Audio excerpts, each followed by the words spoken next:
Composition gouvernement Samalou Condé. Est-ce une chance pour sauver la deuxième partie du quinquennat de Félix Tshisekedi?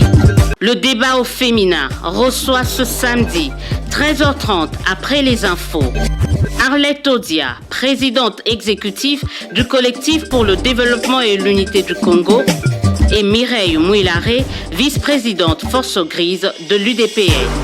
Le débat au féminin, c'est sur Top Congo FM. Il y a presque 10 jours, les Congolais découvraient les visages des Warriors, ces hommes et ces femmes qui allaient constituer l'ossature du gouvernement Samalou Condé. En attendant de connaître de quoi sera fait le programme de ce gouvernement, le premier de l'Union sacrée, le premier après la rupture ou la fin de la coalition FCC-CACH, le débat au féminin revient ce samedi sur la composition de ce premier gouvernement Samalou Condé et des défis qui l'attendent. Avec moi dans ce studio de Top Congo, maître Arlette Odia. Bonsoir, bonjour et bienvenue. Merci bien. Avocate, mais également présidente exécutive du collectif pour le développement et l'unité du Congo. Bien présenté. Alors, nous serons également avec Mireille Mouilare. Bonjour madame et bienvenue. Bonjour madame Mouilare, merci. Vous êtes promotrice immobilière, consultante en communication, mais également et surtout, et c'est plus à ce titre que nous vous recevons, vous êtes vice-présidente de Force Grise, qui est une structure au sein de l'UDPS, le parti présidentiel. Exactement. Merci mesdames d'avoir répondu à notre invitation. Alors, on va d'abord parler un peu de vos différentes structures, peut-être pas très connues. Je commence par Mireille Mouilare. Voilà. Force Grise. Déjà, pourquoi Force Grise? Pourquoi Force Grise? Simplement parce que c'est les noms qui nous correspondent. Hein. Nous sommes une force de proposition politique et économique. Voilà, simplement ça. Mais au sein de l'UDPS? Au sein de l'UDPS. C'est un mouvement qui œuvre au sein de l'UDPS. Ça n'a pas créé de soubresaut? Est-ce que c'est pas une dynamique qui risque de mettre à mal non, le pas parti? du tout, parce qu'on n'est pas en compétition avec les membres de l'UDPS, parce qu'on fait déjà partie. Nous sommes de la Ligue de jeunes et on a jugé bon de créer une autre structure de réflexion.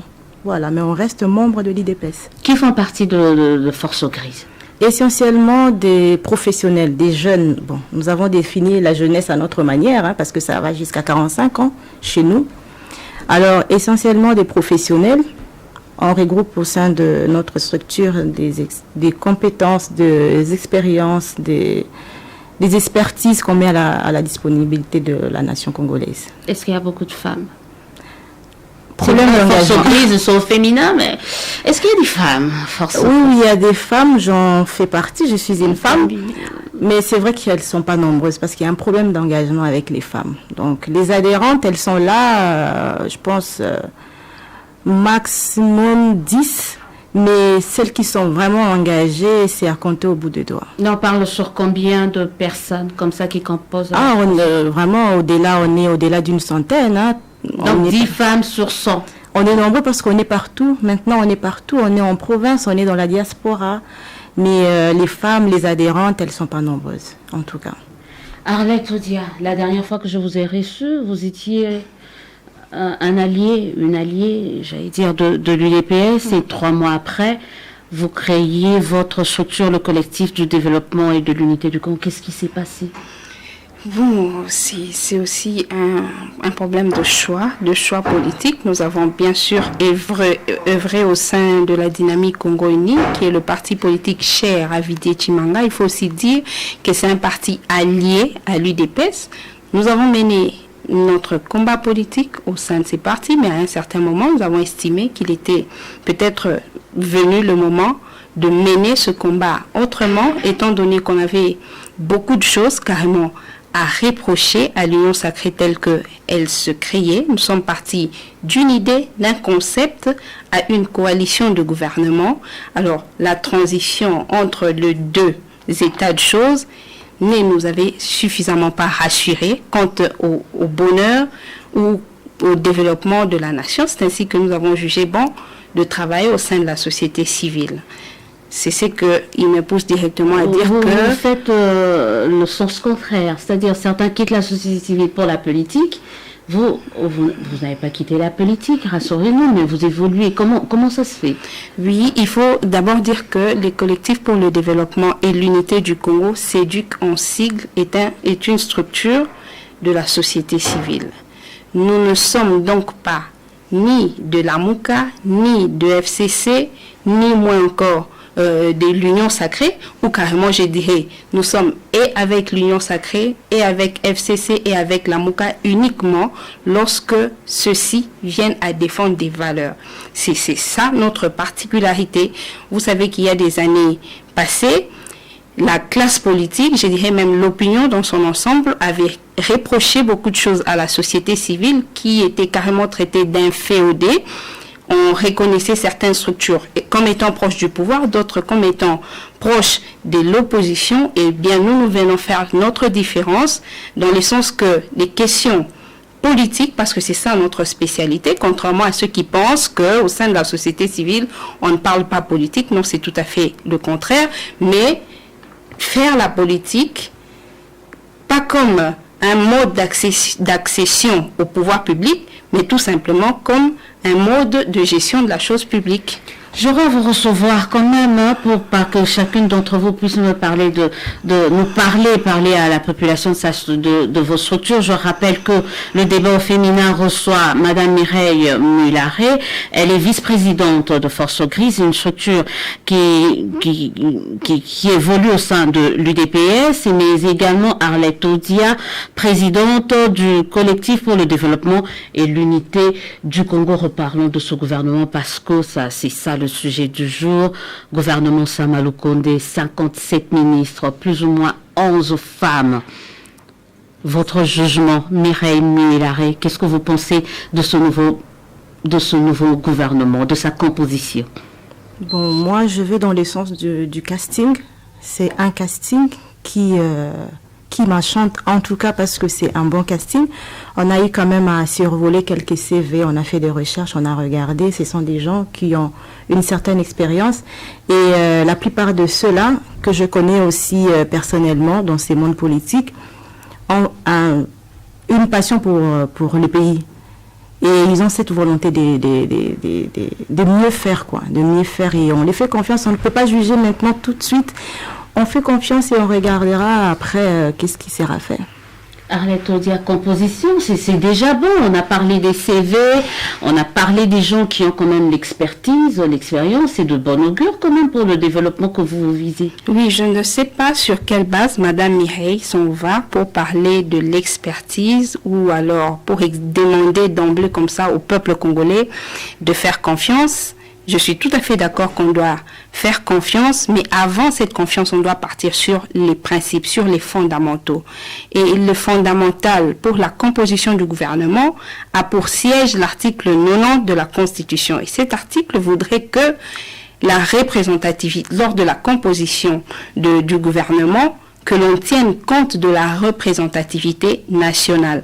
Alors, qu'est-ce que signifie représentativité nationale? Parce qu'il faut quand même dire que tout le monde le définit à sa manière.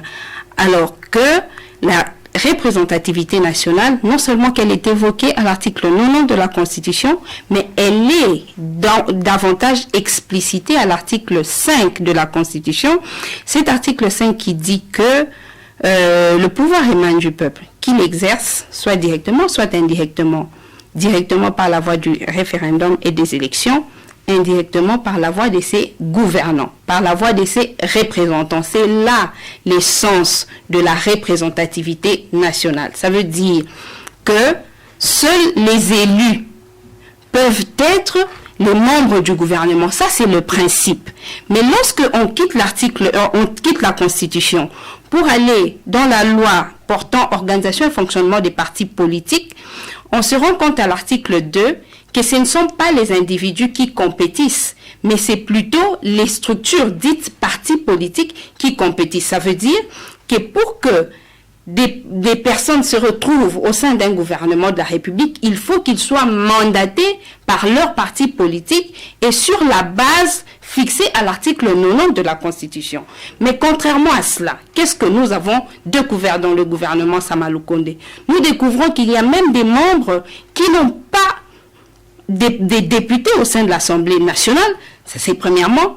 Deuxièmement, des membres qui ne sont pas mandatés par les partis qui ont des députés. Mais les compétences, on les trouve partout, pas que dans les partis politiques. Je suis d'accord, mais le principe, il est fixé par la Constitution. Et lorsqu'on s'écarte de la Constitution, la conséquence, c'est qu'il y a des frustrations. Vous n'allez pas dire à un parti politique qui s'est dit de la majorité parlementaire, un parti politique qui a des députés au sein de l'Assemblée nationale, qui a donc les représentations et les représentants du peuple au sein des assemblées constituantes, que eux n'aient pas de membres au sein du gouvernement, tandis que ceux qui n'y sont pas ont des membres au sein du gouvernement. Et c'est ça le parti au pouvoir. Vous avez encore failli. La représentativité n'est pas au rendez-vous national.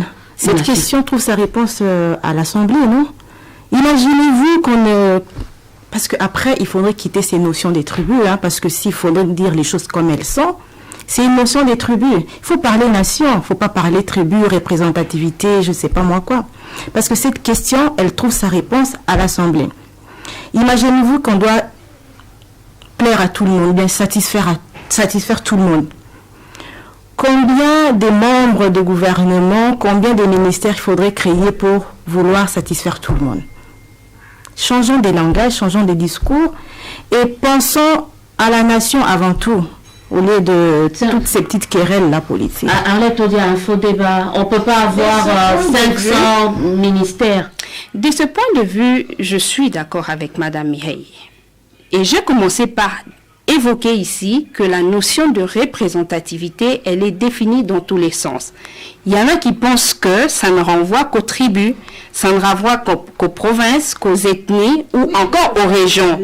Je ne suis pas dans ce registre-là. Je ne suis pas dans ce registre-là parce que si on doit considérer les choses de cette manière-là, ça veut dire qu'on devrait, si on doit partir sur la base des régions, donc, le gouvernement devrait avoir 6 membres du gouvernement. Si on doit partir sur la base des provinces, le gouvernement devrait compter 26 membres. Mais je pars sur une autre base. C'est la base légale, je dirais mieux, la base constitutionnelle qui pose le principe. C'est lui de la représentativité nationale. Donc, et explique comment... Et que signifie réellement la représentativité selon vous, ne doit nationale? faire partie du gouvernement que celui qui est à l'Assemblée nationale. Il n'est pas question de moi. Il est question que, d'après ce que veulent les constituants, les membres du gouvernement sont issus des partis politiques qui ont des élus au sein de l'Assemblée. Il est vrai que par le passé, il y a des membres de la société civile qui se sont retrouvés au sein des institutions. Mais le concept était tout à fait différent. Il faudrait alors que ce soit l'un des partis politiques avec des députés, mais qui propose un membre de la société civile pour une raison ou une autre. Ça, c'est le premier cas. Le second, si c'est issu des consultations ou alors de concertations entre acteurs politiques, puisque les membres de la société civile sont toujours considérés comme étant des arbitres dans le jeu politique, ils peuvent alors se retrouver comme étant membres du gouvernement. Mais sinon, on part dans l'arbitraire. Quand on dit que tel ou tel autre a de l'amour, de la passion pour la nation, mais on est parti sur quelle base? Nous estimons que c'est tout à fait subjectif. Cette constitution aussi, moi je ne suis pas juriste, hein, je ne sais pas me baser sur des articles, mais je pense aussi que cette constitution, il y a trop de confusion, elle doit être revue. Je pense en tout cas qu'elle doit être revue. Mais je ne sais pas si vous revendiquez quoi au juste. Qu'est-ce que vous revendiquez? La revendication, elle est claire. Pour nous, puisque avant de vous poser la question, mais bon, je vous laisse répondre. Puisque les revendications, j'ai comme l'impression qu'elles ne se marient pas avec la réalité de la politique congolaise. Non, mais pas du tout. C'est pour cette raison que, à vouloir trop contourner les choses, on se retrouve face à des députés qui ne sont pas prêts à accompagner le gouvernement. Jusque-là, le gouvernement, vous savez bien que quand le Premier ministre prenait ses fonctions, il annonçait qu'il présenterait son gouvernement à la rentrée parlementaire. Mais pourquoi jusqu'à ce moment ça traîne? C'est parce qu'il y a de frustration. Et vous n'allez pas penser que... Comment on gère cette frustration? Il y a des députés, c'est un fait, au niveau de la composition, les députés, en tout cas on parle des députés, mais plusieurs ont été lésés. Comment on fait? Moi, en tout cas, nous sommes dans un pays démocratique. Hein. Tout le monde est libre de revendiquer ce qu'il veut revendiquer. On ne peut pas enfermer les gens, les interdire de ne pas, comme vous appelez souvent vous les journalistes, la liberté d'expression. Ils sont libres de revendiquer parce que... Mais moi, personnellement, je n'accorde pas du crédit à ces revendications parce que je trouve qu'ils ne sont pas fondés. Dans un pays où il y a tellement de problèmes comme ça se passe là actuellement, un groupe de gens ne peut pas prendre toute la République en otage pour des intérêts personnels. Oui, ce sont des intérêts personnels. Parce que moi, j'estime que les députés sont des élus du peuple. Les gouvernements, ce sont des collaborateurs. Ce sont ces personnes-là qui doivent accompagner les chefs de l'État à réussir. Pourquoi vous voulez être partout ? Pourquoi mettre le pays en feu parce que moi, je n'ai pas été pris? Pour moi, c'est un faux débat parce que moi, je ne m'attelle pas sur ces revendications. Je m'attelle pas sur ça. Un faux débat parce que le pays, on voit à l'Est, ce qui se passe, madame, c'est bien, vous avez brandi les articles. Mais là, on a un pays, il y a la guerre à l'Est du pays, il faut résoudre la problématique d'atténuer quand même les effets de la Covid. Il y a tellement de problèmes. Enfin, on doit encore supporter, comme diront certains, les caprices des frustrés. Pas du tout, pas du tout. Il faut que l'on me comprenne quand même bien. Je ne dis pas que les députés ont raison de bloquer soit l'investiture du gouvernement. Je ne dis pas non plus qu'ils ont raison de revendiquer absolument, parce qu'en politique, les politiques peuvent convenir que même en dépit d'une violation d'un droit quelconque, que l'on décide d'aller de l'avant.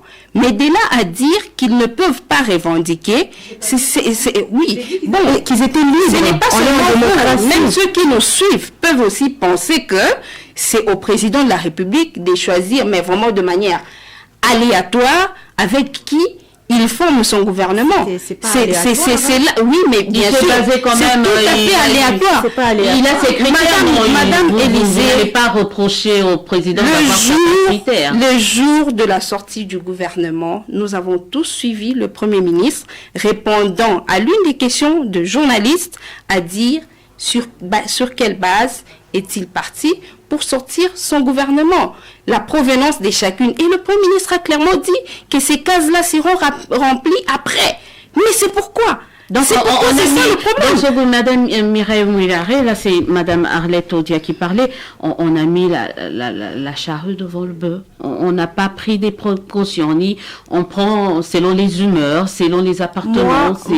On y va. Moi, de mon point de vue, parce que j'ai dit au début que je n'étais pas juriste comme madame, je ne sais pas, mais basée sur tous les articles dont elle est en train de parler. Tout ce que je sais, c'est que je ne peux pas remettre en question la volonté du président de bien faire. Je ne peux pas remettre en question cette volonté-là. Ça serait vraiment de la mauvaise foi. Nous avons crié, nous avons revendiqué et il a fait de son mieux avec son Premier ministre pour vous chercher à satisfaire tout le monde. C'est toujours pas facile et il ne pourra jamais satisfaire tout le monde. Je fais confiance au choix du président, je fais confiance à sa volonté de bien faire et voilà, on va juger par rapport aux résultats. C'est un peu précipité, quoi. On attend 100 jours. Peut-être qu'on pourra juger est-ce qu'il a eu à faire le bon choix ou pas, madame. Mais admettons que ces 100 jours vont arriver et pour qu'ils arrivent, il faut que le gouvernement soit investi et que les membres du gouvernement commencent à travailler. J'aimerais brièvement revenir sur ce qu'a dit madame Mireille, c'est que moi-même aussi, à titre personnel, je ne remets pas en cause la volonté politique exprimée par le président de la République à vouloir faire décoller la République. Je ne la remets pas en cause. Je ne pense même pas que le peuple congolais serait en train de remettre en cause cette volonté. Mais est-ce que ça suffit? Il faudrait encore qu'il y ait une stratégie politique. Il faudrait encore qu'il y ait le respect des règles du jeu fixées en cette matière. C'est l'union sacrée. Ben c'est ça. Il y a l'union sacrée. Vous ne croyez pas à l'union sacrée? C'est pas Madame Élysée Odia, j'aimerais revenir sur le fait que même le MPR avait une charte. On dit que c'est un dictateur, Mobutu. On a aussi taxé Joseph Kabila des dictateurs, mais la MP a eu des chartes. La MP a aussi eu des chartes. Le FCC a eu des chartes. Pourquoi, avec le démocrate, Félix Tshisekedi, on doit comprendre et admettre que l'Union sacrée ne doit pas avoir de charte. Pourquoi c'est tout ça le problème. C'est tout ça le problème. Et ça crée des frustrations. Pourquoi il n'y a pas eu de charte d'après vous? On est allé comme ça de manière en avance à tâtons, diront certains. Encore qu'il faut dire. C'est pas la stratégie, elle est pas bonne. En tout cas, je redis la même chose. J'ai confiance à ce père de famille qui est le président de la République. C'est un rassembleur et il sait ce qu'il est en train de faire.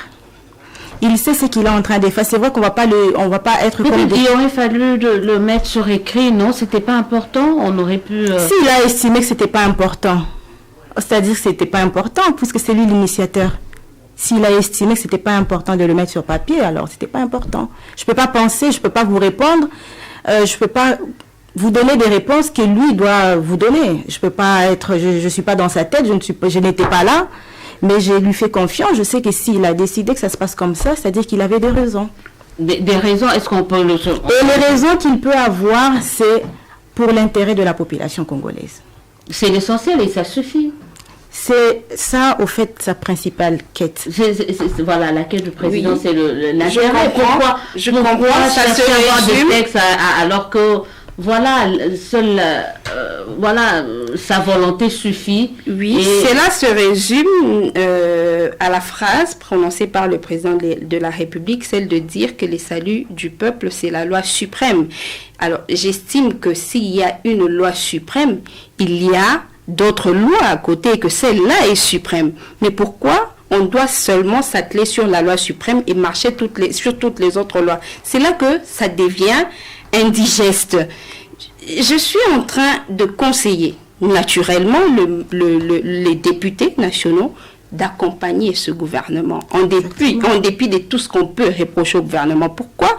Parce que tout simplement le pays doit décoller. Tout simplement parce que les priorités, les défis sont énormes à relever.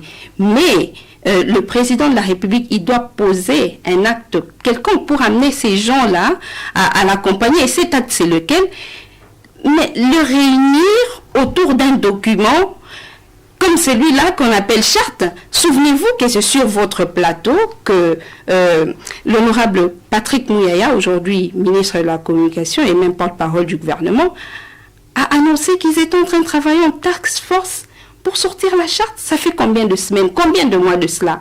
Même le président Fillon Ndondobon, il est passé ici pour dire la même chose. Mais pourquoi ça traîne? Est-ce qu'aujourd'hui, si on a des problèmes, par exemple, diront certains, à investir sur le gouvernement, si on a des problèmes, des remous, justement, c'est à cause de l'absence de cette charte. Vous ne pensez pas, si tout était écrit, on allait savoir les engagements des uns et des autres, comment on allait continuer? Madame Audi, elle a lancé un message au président. J'espère qu'il va nous écouter. Vous êtes congolaise autant que nous tous ici.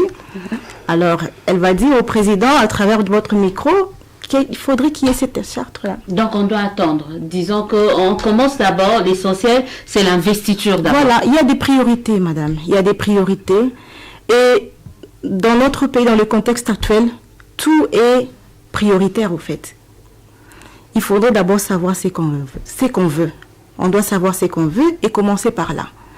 Commençons avec le gouvernement et puis le reste s'en suivra. Commençons avec le gouvernement et le reste s'en suivra. C'est ce qu'on verra parce que apparemment l'investiture du gouvernement a été quand même retardée ou renvoyée à une date ultérieure. J'espère que d'ici là, on sera informé quant à ce. On revient quand même, tout en sachant que le vendredi, on nous a appris que le Premier ministre échangeait avec les députés de l'Union sacrée. On revient, on reste dans la composition.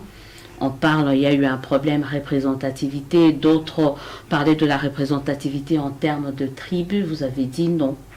Et pourtant, on dit des provinces sont 25%. Oui.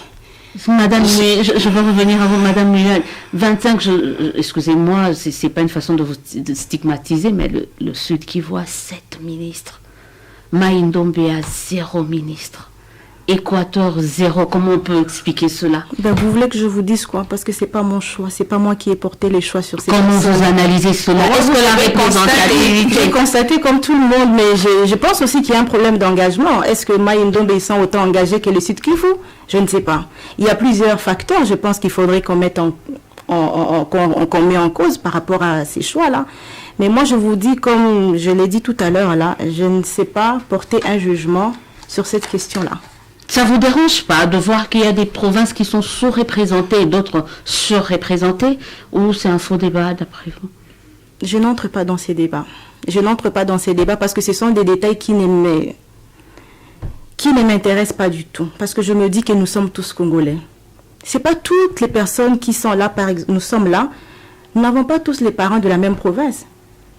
Je peux avoir une maman de Bukavu et un papa du Lualaba et ainsi de suite. Donc, pourquoi je dois faire ces choix? Pourquoi je dois être au milieu? Non, je ne peux pas.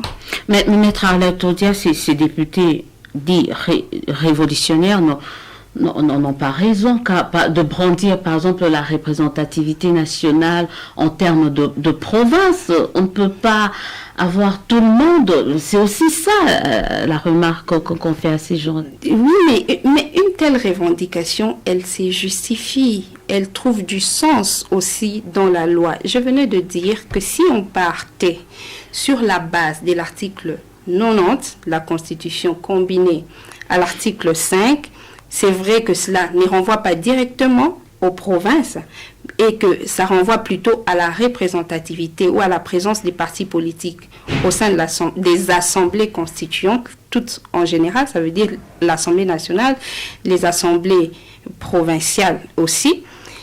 Mais pourquoi ça se justifie? Ça se justifie, on sait que si on part sur cette base, ça veut dire que les députés de toutes les provinces vont automatiquement se retrouver.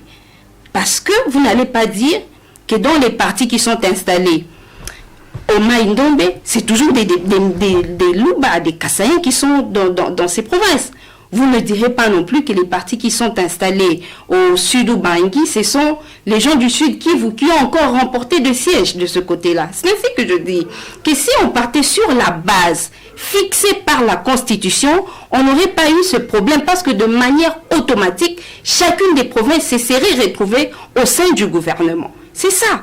Lorsqu'on brûle les étapes, voilà qu'on se brûle par étapes et les conséquences, elles sont dangereuses. On se rend compte, il y a un problème de représentativité, mais l'un des acquis ou des avancées qu'on peut mettre à l'actif de ce gouvernement Sama, c'est la jeunesse. Elle est là, elle est présente. De ce point de vue-là, vous allez être quand même d'accord avec moi, mesdames. Il y a beaucoup de jeunes. Et c'est l'une des promesses de chef de l'État, madame. Et des femmes aussi, et des femmes, surtout des femmes, parce que moi je trouvais satisfaction à ça, parce que l'innovation c'est le nombre de femmes dans le gouvernement. C'est-à-dire qu'il fait de son mieux par rapport à ses promesses, bien qu'au-delà de tout ce qui est critères compétences, il faudrait dire aussi que les femmes, il y a certaines choses qui les échappent parce qu'elles ne sont pas assez engagées aussi. Elles peuvent être compétentes, mais il faut être aussi engagé, comme ça on pourra vous remarquer et vous pouvez aussi représenter d'autres femmes. Voilà. Elles ont peur vous venez tout à l'heure de nous dire au niveau de Force Grise, il y a à peine 10 femmes. Oui, les femmes, elles ont peur au fait. Elles n'ont pas, bon, je ne peux pas généraliser, il ne faudrait pas que je crée des fulserays et tout, mais elles ont peur, elles reculent trop. Elles peuvent commencer quelque chose après un moment, elles s'ébraquent. Donc, je ne sais pas pourquoi, peut-être par rapport à la société, surtout quand on est une femme mariée, on vous dira que c'est difficile de concilier les deux choses, c'est-à-dire être en même temps une bonne épouse, une bonne mère et avoir une carrière peut-être politique réussie. Et toutes ces choses-là, ce sont des petites choses comme ça qui bloquent la femme et elle n'arrive plus à avancer. Mais même au niveau de votre parti, on ne retrouve pas des femmes, surtout dans les hautes instances. On a l'UDPS, le président AI, et pourtant on trouve quand même des femmes engagées. Certains disent oui, mais après, les hommes ont vraiment la même mise surtout et le reste. Non, mais après elles reculent. Après elles reculent parce qu'il peut y avoir une opportunité devant vous et puis voilà. Et puis, donc je sais pas, mais après il faut être aussi capable de relever les défis. Il faudrait pas qu'on vous mette là seulement parce que vous êtes une femme. Il y a plusieurs critères, en fait, pour mettre la femme. Vous étiez là, on aurait pu vous envoyer aussi. Vous avez mais moi, je ne suis pas, moi... Là, je disais, c'était en parenthèse, mais je reviens femme. On retrouve les femmes comme Eve Bazaïba, c'est un couronnement, ça devait vous réjouir. Madame Arlette Odia, Eve Bazaïba, Adel Kaïnda. Maintenant là, elles vont nous montrer de quoi elles sont capables, surtout qu'on sait qu'elles faisaient partie des femmes qui... Elles méritent. C'est bien. Oui, en tant que femme et personnalité engagée dans la défense des droits des femmes aussi, je me réjouis du fait que davantage le président de la République tient à sa volonté de départ, celle de booster le combat pour le positionnement des femmes, le combat pour l'égalité des chances. Mais ça aurait servi à la République si on était parti sur les principes. Lorsque... François, on est en face d'un avocat ou d'une avocate. C'est vraiment pas cela le problème. C'est pas moi qui parle, mais c'est vraiment ma structure qui parle. Ce sont des questions que nous avons examinées et analysées avec beaucoup de profondeur. Alors, pour me comprendre beaucoup plus facilement, figurez-vous que lorsque les députés veulent vous faire partir, il suffit même de vous pouvez ne pas poser l'acte qu'ils vous reprochent, mais quand ils décident de voter contre vous, mais vous êtes parti. C'est ainsi que le gouvernement doit être porté par l'Assemblée nationale dans le sens de sécuriser ses membres contre des motions intempestives.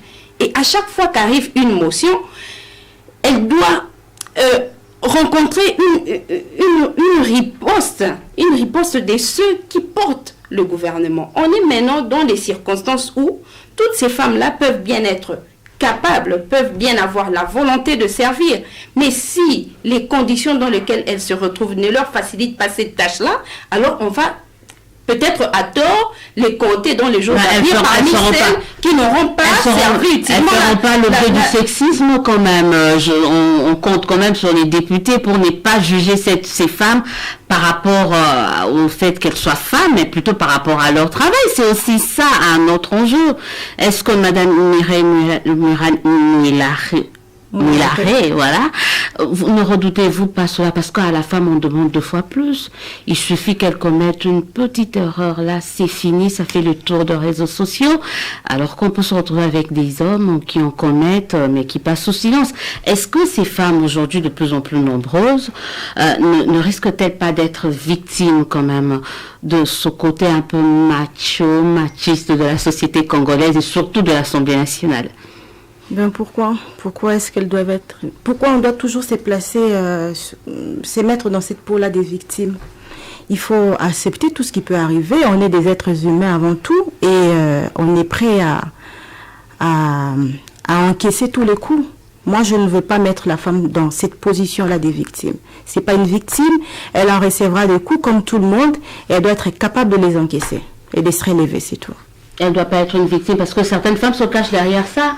Elles sont là à dire oui, si on me fait ça, c'est parce que je suis femme. C'est aussi ça le problème, Arlette Odia. Oui, mais les passés récents de l'histoire politique de notre pays a quand même démontré que les femmes, elles sont beaucoup plus respectueuses des engagements en politique que les hommes. Nous avons vécu d'abord avec Madame Bazaïba que vous citez pendant plusieurs années, elle est restée secrétaire générale du MLC pendant que tous les hommes qui l'avaient précédée, avec Kaïnda qui est restée avec Bahati aussi, elle est restée avec Bahati, comptez même les femmes qui sont restées dans le FCC fidèles à Joseph Kabila, mais il n'y a personne qui a traversé. C'est pour dire que les femmes, lorsque elles vous disent qu'elles sont accrochées à des principes, mais c'est vraiment de ça qu'il s'agit. Et le fait de les mettre à l'épreuve, moi je pense que c'est une très très bonne chose pour la nation congolaise, mais le mieux serait qu'elle soit placée dans les meilleures conditions telles que le veut la loi. Dans les meilleures conditions, comme le veut la loi, peut-être on aurait souhaité, là c'est 27% des femmes au niveau du gouvernement, peut-être on aurait souhaité avoir 50, parce que là aussi il y a un problème, on a violé la Constitution. On a beau aujourd'hui acclamer, est-ce qu'on manquait, on parle d'un gouvernement de 57, est-ce que on manquait 25 femmes, par exemple, ou 26 femmes à placer dans le gouvernement. Qu'est-ce qui bloque, d'après vous, Mireille? Bon, je pense que les enjeux politiques actuels ont fait en sorte que les castings soient de cette manière-là. Mais il ne faudrait pas non plus, comme je l'ai dit au début, remettre en cause la volonté du président de respecter sa parole. C'est un pas des géants. Le fait qu'il y ait quand même 27% de femmes, c'est quelque chose de grand. Au Rwanda, c'est 50-50, vous voyez. Est-ce que nous avons il n'y a pas assez de femmes qualifiées? Est-ce que nous avons... Non, il y a les femmes qualifiées. Elles sont là. C'est pourquoi je dis, est-ce que nous avons les mêmes enjeux, les mêmes réalités politiques avec le Rwanda? Pourquoi on doit se comparer au Rwanda? Bah oui, mais parce qu'ils font de bonnes choses, on peut pas... Non, on ne peut pas se comparer parce que c'est pas le même atmosphère politique, c'est pas les mêmes réalités, ce n'est même pas la même dimension et tout. Donc, on peut pas comparer. On se base sur les réalités. Arlette Odia, on ne peut pas comparer, la RDC au Rwanda, la RDC, l'Afrique du Sud, au Sénégal. On ne peut pas, quoi, mais c'est normal, non, on est en train d'avancer mollo quand même. Bon, en tout cas, par rapport à la question liée à la femme. Oui, excusez-moi de toujours revenir sur les principes. Je pense que si c'était les partis politiques qui avaient fait des propositions au président de la République et au chef du gouvernement, tel que le veut la loi ou les règles applicables en la matière, je pense que ces partis politiques auraient proposé un nombre assez important des femmes. Mais ce nombre, bien sûr que l'on dit qu'il est meilleur que dans les années passées, mais c'est quand même un choix. Le président de la République a usé, non pas du pouvoir discrétionnaire, mais je pense que plutôt de son intime conviction. Mais il a rétoqué certaines listes, on nous a dit, il a rétoqué parce qu'il y avait justement pas des femmes. Il y avait des propositions qui a été dit, mais qu'est-ce qui vous rassure que c'est une vérité? Vous savez que les politiques, ils racontent parfois des choses qui sont exactement le contraire de ce qu'il en est. Parce que quelques jours après, alors qu'on attendait des nouvelles listes, mais la sortie du gouvernement avait encore attendu. On a donné plusieurs autres raisons après celle de la femme. C'est ça. J'ai dit que si on partait sur le principe, très certainement, parce qu'en ce moment, les femmes, elles sont très engagées dans les partis politiques. Elles sont très engagées dans le secteur de l'entrepreneuriat. Elles restent minoritaires. Oui, mais dans toute cette minorité, il y en a qui se démarquent. Il y en a qui ont l'accompagnement des partis politiques. Ça aurait été des propositions correctement faites par les partis politiques. Croyez-moi, en plus de la volonté du président de la République à promouvoir la femme, on serait certainement à 50%. Je suis dans une structure politique et je vous dis clairement, et vous êtes aussi vous êtes de la société civile, bien que je sais, moi je me dis que c'est peut-être c'est politique mais habillé. Je vous dis qu'il y a un sérieux problème d'engagement des femmes. On peut être là, on est là, on est femme, on est dans cette structure politique, mais on n'est pas assez engagé. Les réunions physiques, on n'est jamais là. Les activités, on n'est presque pas là. C'est toujours les hommes qui sont là, qui sont présents. Et parce que vous êtes dans cette structure politique, on a besoin de femmes, on doit vous prendre comme ça. Il faut être engagé. Il faut mériter. La politique d'excuse ne paye plus, en tout cas pour la femme. Elle doit s'engager. On ne doit pas prendre. De plus en plus, la femme s'engage. Nous avons vu, par exemple, mais elle reste minoritaire, madame. Elle reste minoritaire. L'UDPS a eu à proposer au gouvernement, dans le gouvernement cash. FCC a proposé, et le président de la Ligue des jeunes et le président de la Ligue des femmes, mais la Ligue des femmes est allée à un poste d'adjoint, tandis que la Ligue des jeunes a titulaire. Et surtout, lorsque vous comparez encore le FCC qui a envoyé, le PPRD qui a envoyé la présidente de la Ligue des femmes aux institutions, c'était comme le chef de... Non, mais moi, je reste sur le fait que... Vous ne considérez pas la femme, la preuve est là. Le PPRD envoie une femme à la tête de l'Assemblée nationale, vous envoyez une femme comme vice-ministre. Il y a un problème à l'UDPS. Non, il n'y a pas de problème. Il n'y a pas de problème, il ne faudrait pas m'amener sur un terrain... mais à l'UDPS, il y a quand même des femmes capables. Mais elles sont là, non? Elles ont été proposées, non? Elles ont été mais on rappelle quand même la vice-ministre, la vice-premier ministre n'est pas UDPS, c'est MLC qui a envoyé. Peu importe. Mais ça reste toutes des femmes congolaises Et c'est à l'honneur de toutes les femmes. Oui, il faut aussi dire qu'à l'UDPS, bien sûr, qu'il y a des femmes compétentes parce qu'on en a une assez stable, c'est clair. D'accord. Voilà, il y a des femmes assez compétentes, capables de briguer des postes, des responsabilités dans ce pays. Et c'est déjà un pas que de voir qu'il y a 27% de femmes dans le gouvernement Samba. Maintenant, les défis. On commence par où, Madame Mouilare? Les défis du gouvernement Samba. Encore au Sama, on commence par l'Est, on commence par la gratuité, on commence par la SNEL, par la régie des eaux, on commence par les routes. C'est quoi la priorité des priorités pour vous? Pour moi, c'est une analyse personnelle. Les défis sont énormes d'abord. Les priorités, je pense que on doit se baser sur la sécurité d'abord. L'Est du pays. C'est comme un corps, hein. C'est comme, parce qu'il ne faudrait pas oublier que le Congo, c'est pas seulement Kinshasa. Le Congo, c'est toutes les provinces réunies. Et c'est comme un corps humain. Quand un membre n'est pas à point, c'est difficile que le corps, il y ait un déséquilibre. Donc, il faudrait d'abord commencer par la sécurité, sécuriser l'Est du pays pour pouvoir décoller. Et après, il y a d'autres priorités, bien sûr. Il y a l'éducation, il y a la santé, etc. Mais l'Est du pays doit être la priorité des priorités. Arlette Odia, l'Est du pays, oui, mais on fait quoi de la gratuité? C'est pratiquement l'une des réformes phares du président de la République. Oui, mais c'est vrai, il avait parlé aussi de la guerre. Comment on fait au milieu de ces priorités?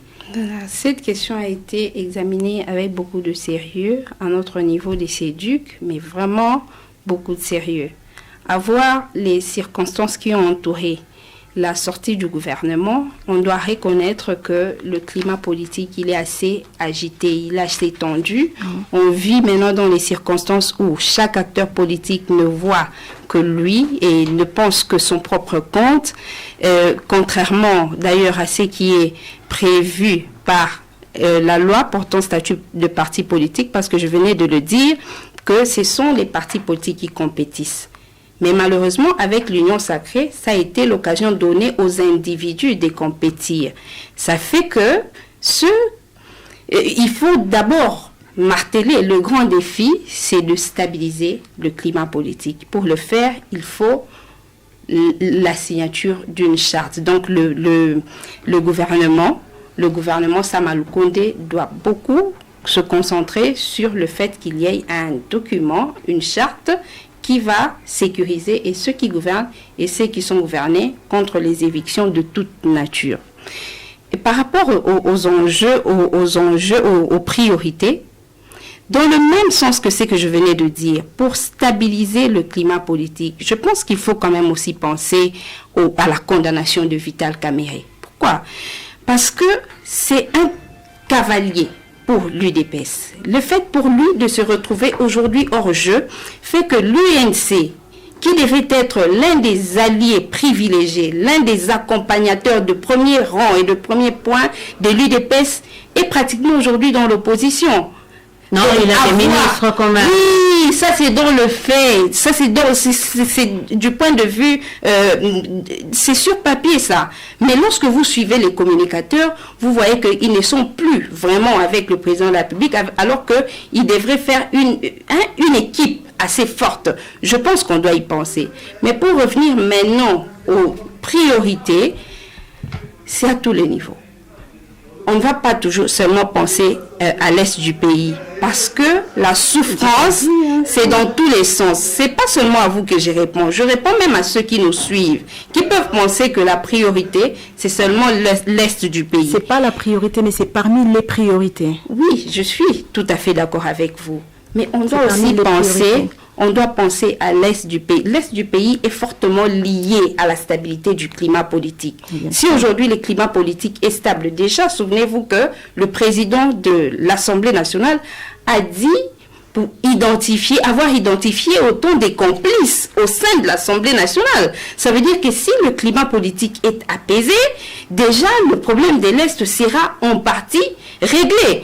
D'ailleurs, il faut aussi penser à l'une des propositions de Martin Fayulu qui a pensé que cette situation de l'Est, on peut se retrouver autour d'une table ronde avec la médiation des l'Union africaine. Pour ramasser tout le monde là, apparemment. Bien sûr, parce que pour nous, oui, tout ça, nous poursuivons la stabilité du climat politique. Nous avons été forcément forgés par le combat d'Étienne Tshisekedi Amulumba et pour lui, la volonté politique seule ne suffisait pas, mais surtout la stabilité du climat politique parce qu'on doit reconnaître que la vie de la nation est fortement entre les mains des acteurs Très politiques. rapidement, on a parlé, vous pensez, l'UNC par exemple, l'UDPS a lâché son allié, peut-être qu'il serait temps, au nom de cette stabilité, de revoir un peu. Même si je suis vraiment désolée de ne pas répondre à votre question parce que je suis pas là pour parler de l'UNC.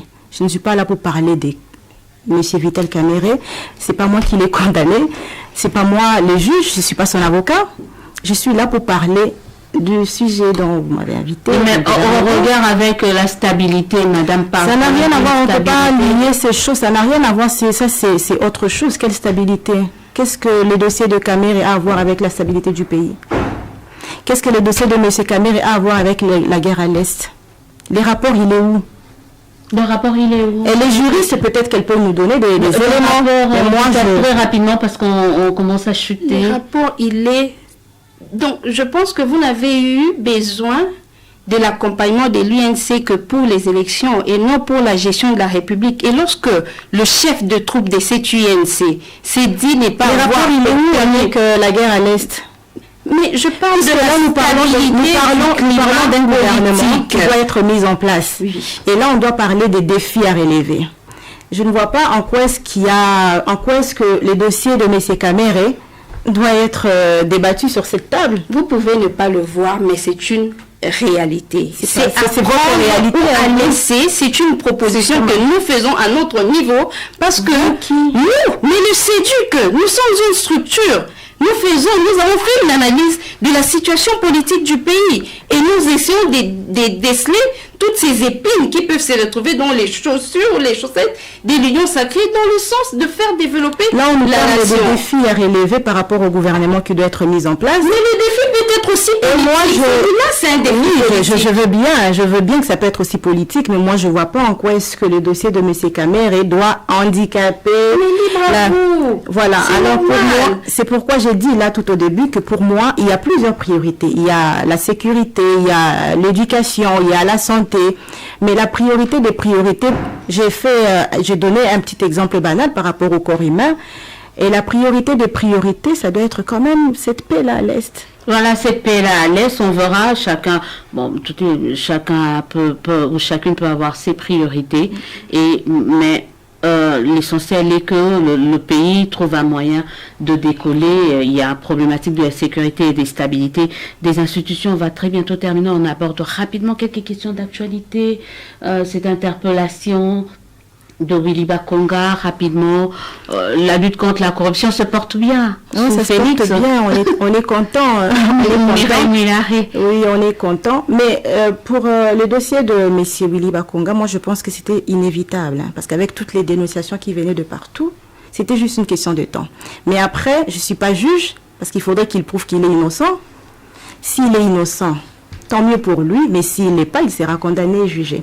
Il y a quelque chose qu'on s'est dit souvent dans Force Grise, par rapport à l'enseignement et tout. On dit souvent que quelqu'un qui s'attaque à la gratuité de l'enseignement, par exemple, il doit être considéré comme un terroriste. Parce que tuer l'éducation, c'est carrément assassiner la nation. Donc, s'il s'avère que M. Willy Bakonga est innocent, ok, mais s'il n'est pas innocent, il sera jugé comme un terroriste. Voilà. On parlait tout à l'heure de Kamerhe, qui, comme on peut dire, il était le premier, j'allais dire, à faire les frais de cette lutte contre la corruption, diront certains. Maintenant, là, on a le cas, il y a eu bien d'autres cas, mais il y a le cas Willy Bakonga. On se dit, il y en a nombreux comme ça, Maître Arlette Odia. Oui, nous avons aussi examiné cette question avec beaucoup d'intérêt. On revient sur comment on en est arrivé là. Les acteurs politiques sont, pour la plupart, trempés dans cette situation des détournements. Il ne faut pas seulement que l'on se dise que ceux-là qui sont cités, ce sont eux qui détournent. Il y en a à tous les niveaux, mais vraiment à tous les niveaux. On a pensé que ça tire un peu son origine de ce qu'avait dit autrefois le président Mobutu, Yibandambu, Tikandambu. C'est resté ancré comme ça dans le mental des acteurs politiques que finalement, si aujourd'hui on continue à vivre cela. Nous avons vécu cela avec Joseph Kabila. Il l'a reconnu en disant que il a échoué, on sait qu'il fallait transformer l'homme congolais. Il a, dans une certaine mesure, échoué, on sait que il n'avait pas eu plus de 15 collaborateurs. Mais ça change maintenant avec la conséquence. Les gens sont arrêtés, voilà, les gens sont déférés devant les choses et j'étais en train de dire que les deux présidents de la République, je dirais tous, mais spécialement les deux, Joseph Kabila d'une part, Félix Tshisekedi d'autre part, ont connu le même problème. L'un s'était lancé dans l'impunité, ça veut dire le président Joseph Kabila, il suffisait que vous détourniez, on vous retire les avantages politiques, on vous met au chômage, mais pas de poursuite. Sous Félix Tshisekedi, on vous arrête, on vous met en prison. Mais dans l'un ou dans l'autre cas, la République ne gagne absolument rien parce qu'il n'y a pas de l'argent retourné dans les caisses de l'État. Nous avons connu les procès 100 jours. Nous en avons connu encore et encore. Les procès 100 jours, il n'a pas encore pris fin parce qu'il faut aller en appel. Oui, mais excusez-moi, permettez-moi de répondre à votre préoccupation. La République aurait mieux gagné dans cela si, face à un détournement, on met la personne à la disposition des services d'intelligence et il restitue cet argent. Vous n'allez quand même pas dire qu'on va bouffer 58 millions. Quand on voit vous dans le dossier... Non, on parle de Willy Bakonga. On parle de Willy Bakonga. Mais c'est Willy Bakonga, il n'y a pas de 58 millions là. Je voudrais admettre comme vous qu'il a détourné réellement. Mais est-ce que c'est à la justice de... Peut-être pas vous. S'il prouve, je voudrais admettre comme tous les autres que Willy Bakonga a réellement détourné. Mais la République... Il y a des soupçons de détournement. Oui, que ce soit lourd ou léger, que ce soit lourd ou léger, nous sommes face à un cas de figure que Willy Bakonga a ou aurait détourné des sommes d'argent destinées à l'enseignement. J'estime qu'il a été arrêté parce que ce secteur a boitillé. Mais la République gagnerait plus. Il y a un gain pédagogique quand même. Quand on arrête quelqu'un, ça peut pousser l'autre à ne plus commettre les mêmes erreurs. Mais les services de renseignement, c'est aussi une arrestation, mais avec de conséquences sur la Je voudrais juste dire quelque chose, parce que c'est vrai qu'on n'était pas là quand il a été arrêté, mais il s'avère qu'il a été arrêté avec un certain montant. Déjà, c'est un fonctionnaire de l'État. Parce qu'il y aura déjà plusieurs chefs d'accusation qui vont peser sur lui. Le fait d'avoir tout cet argent avec lui en liquide, c'est déjà un signe de détournement. Lui étant que fonctionnaire de l'État, on sait comment ils sont payés. Comment il peut avoir tous ces montants avec lui dans une valise? Je comprends votre préoccupation. Mais cet argent-là, on l'a arrêté parce qu'on n'a pas de preuves. Parce que nous aussi, on s'est basé sur les informations que nous avons reçues par rapport aux médias. Cet argent-là qui a été saisi, j'imagine qu'il va être saisi. C'est de l'argent qui va retourner dans les caisses de l'État, non? Mais ça, c'est 2 millions. Si c'est beaucoup plus que ça, pourquoi n'est pas privilégié? Donc, d'après vous, on fait quoi? Le conseil n'a même pas encore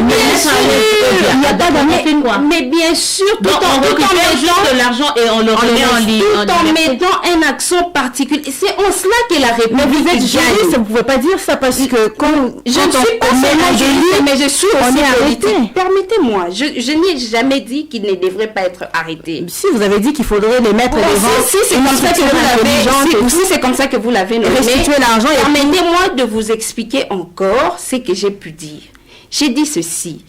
Aujourd'hui, la classe politique, l'opinion, les citoyens congolais sont beaucoup plus matures qu'ils ne l'étaient hier.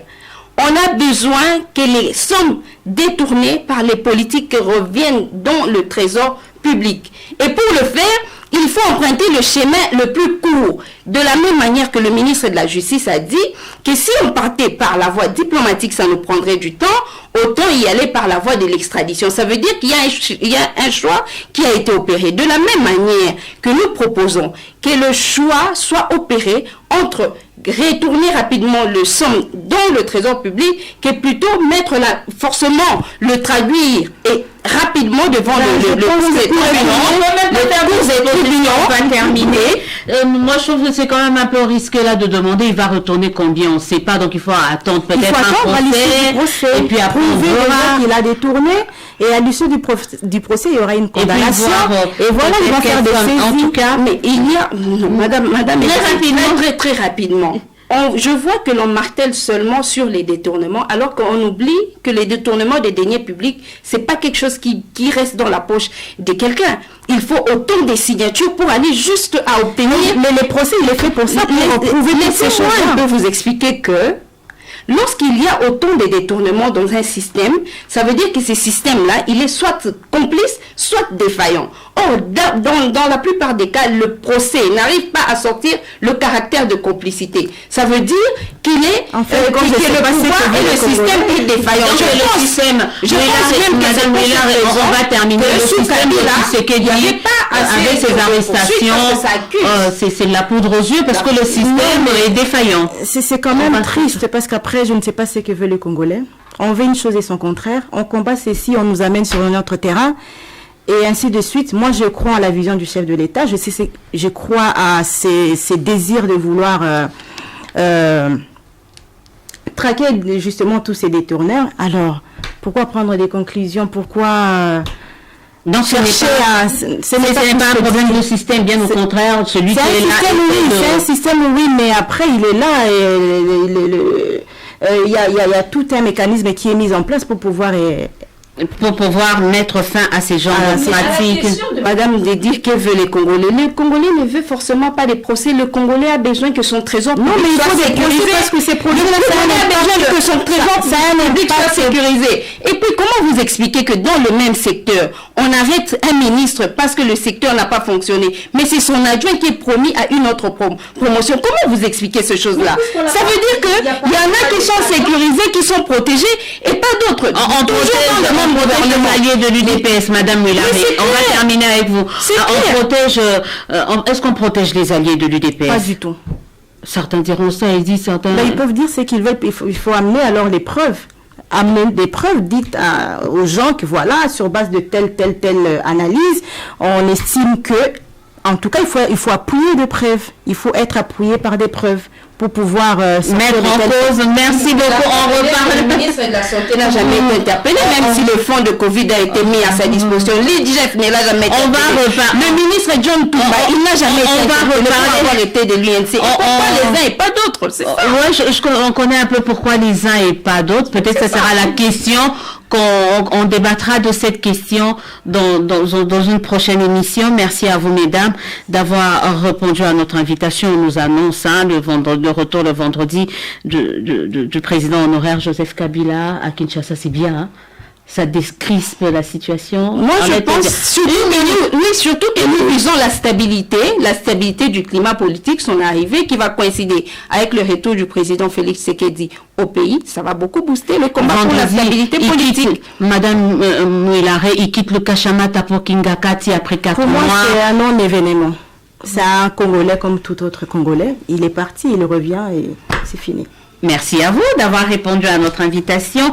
Je rappelle que j'ai reçu pour vous Madame Mireille Mullaré. Il est entre autres vice-présidente de la structure Force Grise qui évolue au sein de l'UDPS, le parti présidentiel, mais également Arlette Odia, présidente exécutive du collectif pour le développement et l'unité du Congo. On s'est dit au revoir, à très très bientôt pour un nouveau numéro de votre magazine de débat au féminin. À très bientôt. Composition gouvernement Sama Lukonde. Est-ce une chance pour sauver la deuxième partie du quinquennat de Félix Tshisekedi? Le débat au féminin reçoit ce samedi 13h30 après les infos Arlette Odia, présidente exécutive du collectif pour le développement et l'unité du Congo, et Mireille Mouilaré, vice-présidente Force Grise de l'UDPS. Le débat au féminin, c'est sur Top Congo FM.